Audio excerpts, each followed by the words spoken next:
Before we go ahead and move on, just want to take another quick timeout and welcome you to the video. Got some lines and personal leans out for NFL Week 9. We are officially past the halfway point. Things are going real fast, and before you know it, it's going to be playoff time. But anyway, before we go ahead and dive into some more free content right here on YouTube, just got to quickly remind you once again that we are currently 2-0 in our last two extra daily picks on patreon.com/BrockPage, and access to the extra daily pick costs just $2.99. We also won 2 out of our last 3 board member tier package plays on that site as well. We currently have over 625 members signed up and active on that site.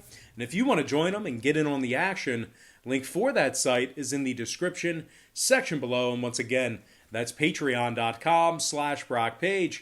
And moving on, we're going to take a look at the Broncos taking on the Falcons. 1 p.m. Eastern start time this Sunday.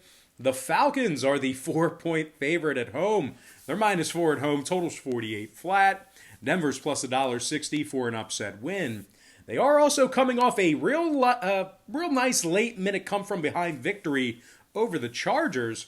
Denver scored 21 fourth-quarter points to win by the final of 31-30. And, of course, that's going to make it 3-1 straight up in their last 4. Not a lot of people talking about the Broncos right now, but once again, 3-1 straight up in their last 4. And that includes victories over New England and the Jets. Now, the Broncos, I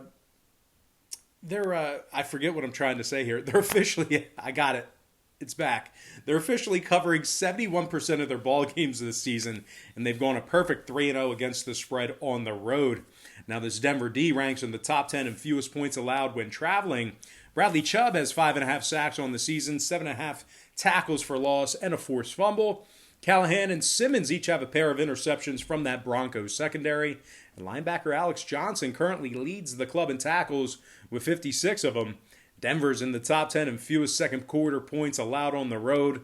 They're also in the top 3 in fewest third-quarter points allowed on the road as well. So certainly some bright spots for this Bronco team, especially on the defensive side of the ball.